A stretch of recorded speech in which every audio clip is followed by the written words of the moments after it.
Shalom, shalom à tous. Eh bien, bienvenue dans cette nouvelle vidéo où j'ai à cœur de t'exhorter dans le nom de notre Seigneur Jésus-Christ. Je vous salue tous au nom puissant de Jésus-Christ de Nazareth. Alors oui, j'ai à cœur de vous exhorter avec ce message qui dit, eh bien, puisses-tu persévérer dans ce chemin. Puisses-tu persévérer dans la volonté parfaite de Dieu. Alléluia, gloire. Vous savez, dans l'histoire de Daniel au chapitre 6, lorsque on amena Daniel dans la fosse au lion alors qu'il était eh bien, innocent, eh bien, le roi Darius va dire une parole qui m'a interpellée. Dans Daniel 6, verset 16, la Bible déclare « Alors le roi donna l'ordre qu'on amena Daniel et qu'on le jeta dans la fosse au lion. » Amen. Le roi prit la parole et dit à Daniel « Puisse ton Dieu, que tu sers avec persévérance, te délivrer. » Le roi Darius n'avait pas de relation avec Dieu. Le roi Darius n'avait pas d'intimité avec Dieu. Le roi Darius était païen. Mais quoi qu'il soit païen, il a reconnu la piété de Daniel. Quoi qu'il soit païen, il a reconnu que Daniel eh bien, servait son Dieu avec persévérance. Alléluia, gloire. Et j'aimerais te dire que toi aussi, toi qui sers Dieu, ton Dieu avec persévérance, ton Dieu avec fidélité, eh bien lorsque tu es dans le monde, au milieu de la société, eh bien lorsque tu es mis à part par Dieu, mis à part pour Dieu, consacré pour Dieu, eh bien il y a une lumière qui se dégage de toi et cette lumière doit luire devant tous les hommes. C'est ce à quoi Dieu nous appelle. Dieu t'appelle donc à briller dans ta génération de par ton comportement, de par ton caractère qui doit représenter Christ, de par le fruit que tu dois porter pour la gloire de Dieu. Parce que la Bible déclare que tout arbre qui ne porte pas de bons fruits sera coupé et jeté au feu. Donc Dieu, dans sa volonté parfaite, désire que nous puissions porter du fruit pour sa gloire. Amen. Que nous puissions manifester les œuvres de Christ, que nous puissions porter le fruit de l'Esprit. Alléluia, situé dans Galates chapitre 5. Alléluia. Et voyez, Daniel, eh bien, s'est distingué au milieu des satrapes, des chefs, au milieu des magiciens, au milieu des sages de ce siècle, à cause, eh bien, de sa fidélité à son Dieu, à cause de sa piété, à cause de sa persévérance.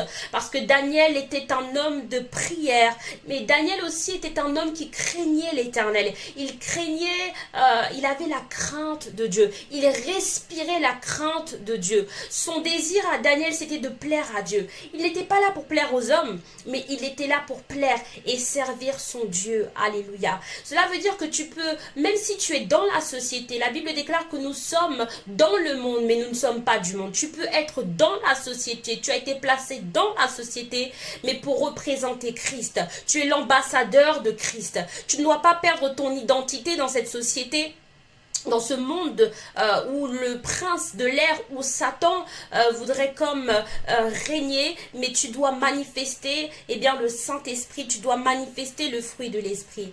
Alors le roi Darius qui avait établi Daniel comme eh bien...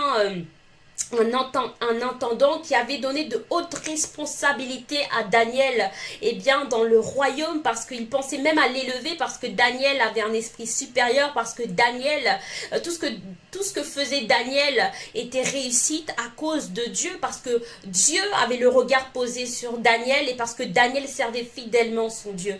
Et donc le roi Darius lui a dit: puisse ton Dieu que tu sers avec persévérance te délivrer.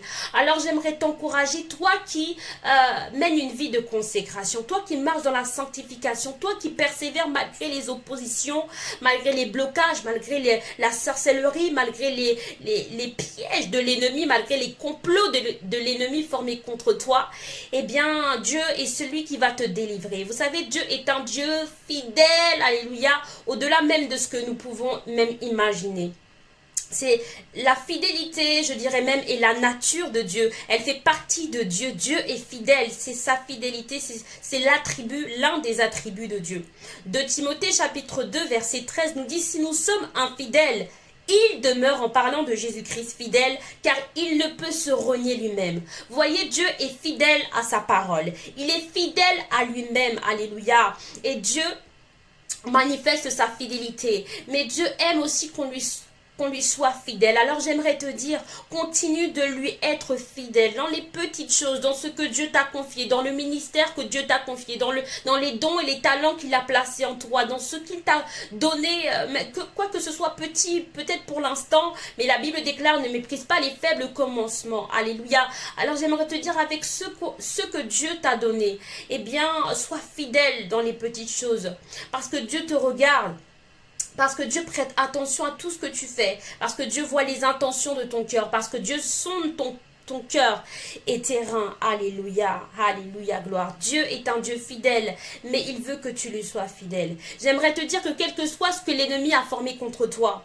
Quel que soit ce que l'ennemi avait projeté de faire contre toi. La parole de Dieu, la prophétie qui a été placée sur ta vie s'accomplira certainement.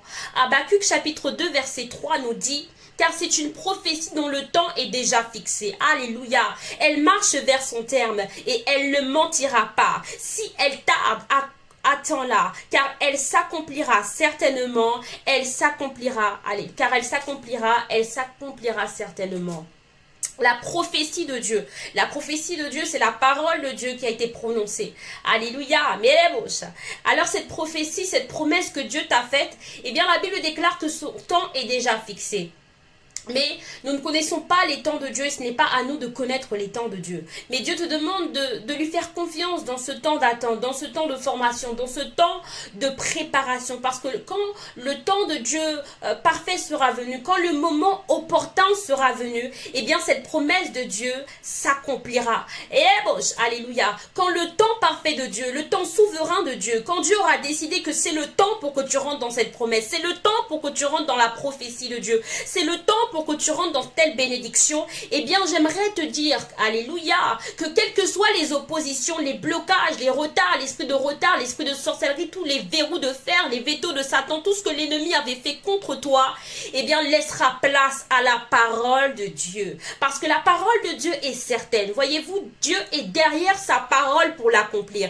Dieu est derrière sa parole pour l'exécuter. Dieu marche derrière sa parole. Dieu confirme sa parole. Dieu n'est pas un homme pour mentir. Les hommes mentent. Les hommes font des alliances et des vœux et ils ne les tiennent pas. Les hommes promettent fidélité mais ils ne tiennent pas. Ils peuvent vous faire des promesses sans les tenir. Mais Dieu, lui, est garant de sa parole. Dieu, lui, est derrière sa parole pour l'accomplir. Ce qu'il vous a dit dans le secret, ce qu'il vous a révélé dans le secret, cette promesse de Dieu sur votre vie s'accomplira certainement.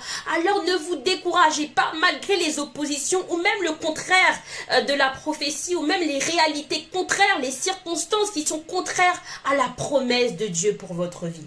Voyez-vous, Dieu avait parlé à Joseph. Dans Genèse 37, Dieu a parlé à Joseph. À l'âge de 17 ans, Dieu va lui révéler, eh bien, sa destinée. Alléluia. Et peut-être que Dieu t'a révélé une partie de ta destinée, mais ton présent est tout le contraire de ton futur. Ton présent est tout le contraire de ce que Dieu t'a promis.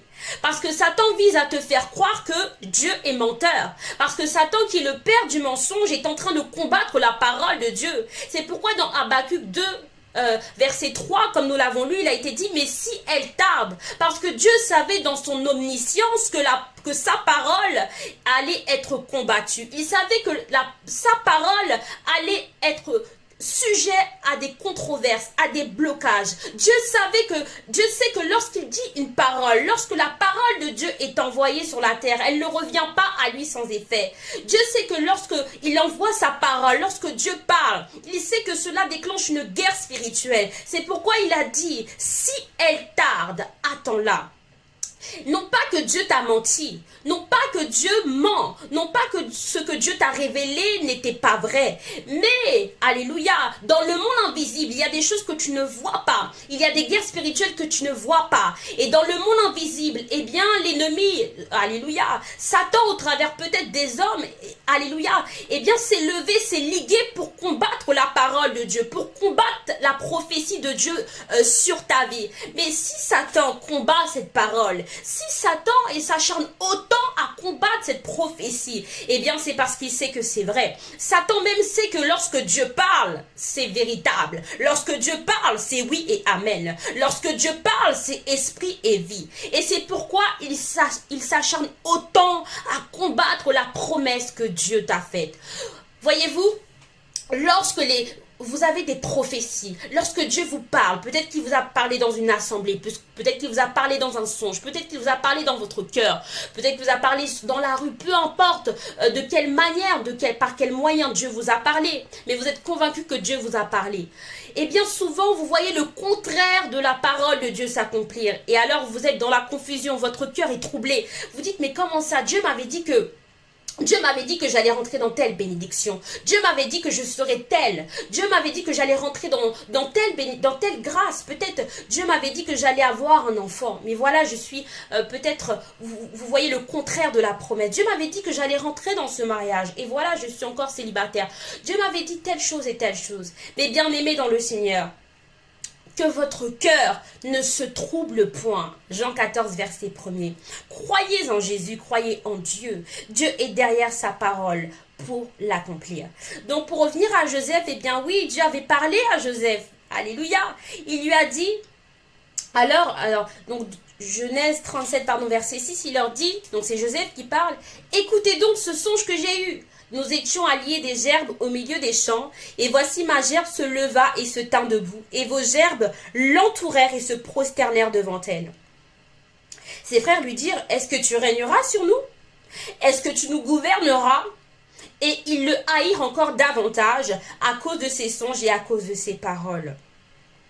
Et dans le verset 26, toujours au chapitre 37, alors Judas dit à ses frères, que gagnerons-nous à tuer notre frère et à cacher son sang? Venez, vendons-le aux Ismaélites et ne mettons pas la main sur lui car il est notre frère, notre chair. Et ses frères l'écoutèrent. Au passage des marchands madianites, ils tirèrent et firent remonter Joseph hors de la citerne et ils le vendirent pour 20 cycles d'argent aux Ismaélites qui l'emmenèrent en Égypte. Alors vous voyez, Dieu a parlé à Joseph, cette prophétie était véritable, cette prophétie, Dieu a annoncé à Joseph qu'il avait l'intention, il avait pour projet de l'élever. Alléluia. Dieu a annoncé à Joseph le futur. Dieu a annoncé à Joseph qu'il il l'avait choisi pour élever sa famille, pour régner sur sa famille.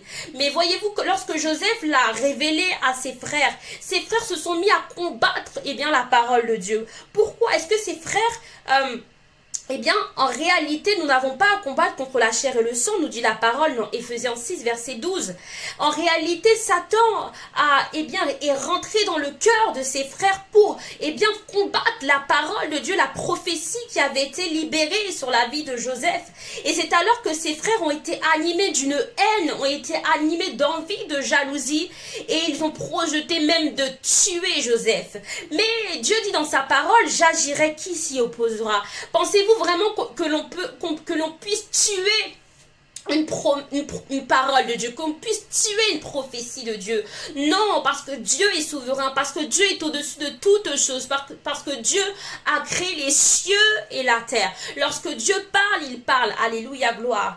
C'est vérité, alléluia, gloire. Et donc Dieu a parlé, mais vous voyez, les frères de Joseph se sont mis à combattre cette prophétie. Et donc ils ont vendu Joseph. Alors j'ignore, qui a vu ton étoile dès ta naissance? Qui a vu ton étoile briller lors de ton adolescence? Qui a vu que tu avais de grands projets, que Dieu avait formé de grands projets sur ta vie? Qui a vu que tu allais être grand parmi ta famille? Et je sais que l'esprit familier, comme les frères de Joseph, s'est levé contre toi pour combattre ce que Dieu avait placé en toi. L'esprit familier, l'esprit de la sorcellerie, l'esprit familier, alléluia, les satanistes, les sorciers de ta famille se sont levés contre toi, alléluia, pour combattre cette promesse, parce que cette promesse est grande, parce qu'ils savent que, ce que Dieu va faire dans ta vie est glorieux, parce qu'ils savent que ce que Dieu a prévu pour toi les dépasse. Ils sont jaloux de toi, Satan est jaloux de toi. Tes adversaires sont jaloux de toi. S'ils te combattent autant, c'est par jalousie. C'est parce qu'ils sont jaloux de la grâce de Dieu dans ta vie. Ils sont jaloux de la gloire de Dieu posée sur toi. Ils sont jaloux parce que Dieu t'a choisi, parce que tu es le choix de Dieu, le choix incontestable de Dieu. Ils sont jaloux parce que sur ton front, il y a le sceau. Tu as été scellé par le Saint-Esprit. Alléluia. Ils sont jaloux. Ils sont jaloux. Alléluia. Ils sont jaloux de toi. Ils sont jaloux de toi. Et ils ils sont jaloux de toi. Meranama Yerebos. Et donc les frères de Joseph ont vendu Joseph. Ils voulaient le tuer, mais eh bien l'un des frères, eh bien qui était incliné et qui voulait sauver Joseph, a parlé en sa faveur. Et au lieu de le tuer, ils l'ont vendu. Alléluia.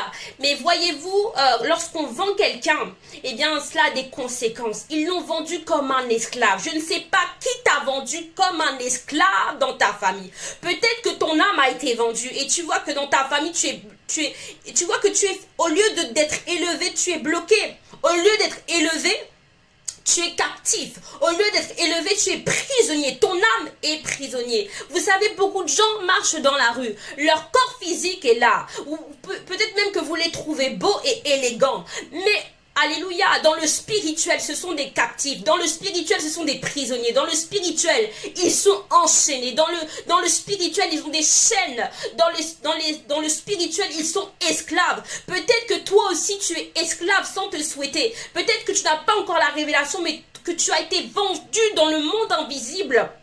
Alléluia, comme un esclave. Et alors tu es prisonnier, tu n'arrives pas à te détacher, tu n'arrives pas à être libre. Tu es prisonnier, peut-être que tu es prisonnier du péché, peut-être que tu es prisonnier, tu n'arrives pas à t'accomplir, tu n'arrives pas à réussir. Tout ce que dans ta vie, tout n'est que blocage.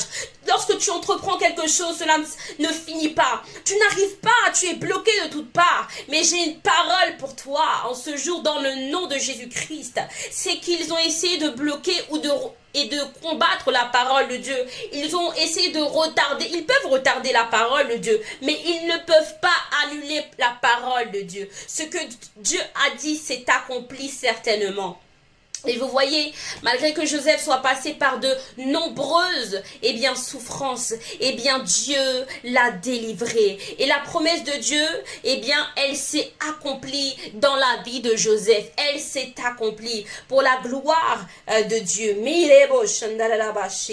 Alléluia, effectivement, Joseph a été élevé au temps parfait, au temps où il avait été formé par Dieu, au temps où il est devenu mature spirituellement, au temps où il avait pardonné, où il avait pardonné, il était devenu beaucoup plus mature. Dieu a élevé Joseph.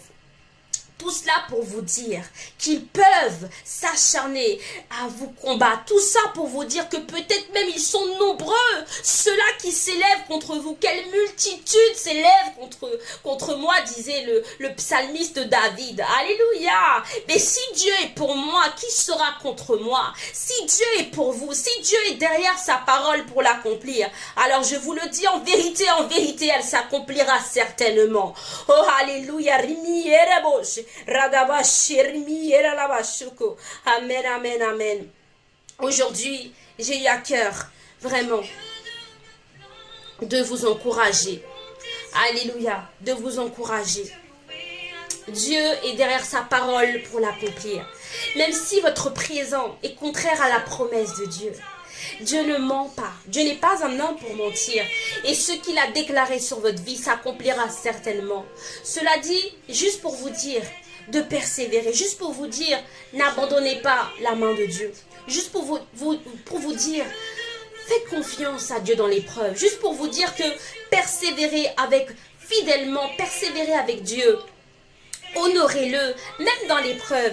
Même lorsque tout est contraire à la promesse de Dieu, elle s'accomplira certainement parce que Dieu est Dieu. Alléluia. La Bible déclare, arrêtez et sachez que je suis Dieu dans le psaume 46. Amen. Alors j'aimerais prier pour toi. Amen. Je veux crier. Alléluia. Et à nouveau. Merci Seigneur pour ta parole, Éternel des armées. Merci pour ton Saint-Esprit. Merci pour ta parole libérée. Je prie que ta parole, Seigneur Dieu, puisse exhorter une âme, consoler, relever une âme dans le nom de Jésus-Christ de Nazareth. Merci, Papa, pour ta parole. Merci pour cette âme qui a écouté ce message. Merci parce que je crois qu'elle est bénie. Merci, Papa, parce que tu la relèves par ta droite triomphante. Merci parce que ta parole l'éclaire, parce que ta parole la console. Merci parce que ta parole lui donne la victoire dans ses combats. Au nom puissant de Jésus, manifeste ta parole. Marche derrière ta parole pour l'accomplir. Au nom de Jésus-Christ de Nazareth. Amen. Alléluia. Amen. Gloire à Jésus-Christ, que Dieu vous bénisse abondamment, que le Seigneur se souvienne de chacun d'entre vous et puissiez-vous garder cette parole afin qu'elle puisse produire du fruit, alléluia, et un poids éternel de gloire dans vos vies, au nom de Jésus-Christ. Amen. Alléluia, amen. Soyez bénis, à très bientôt. Amen. Ciao.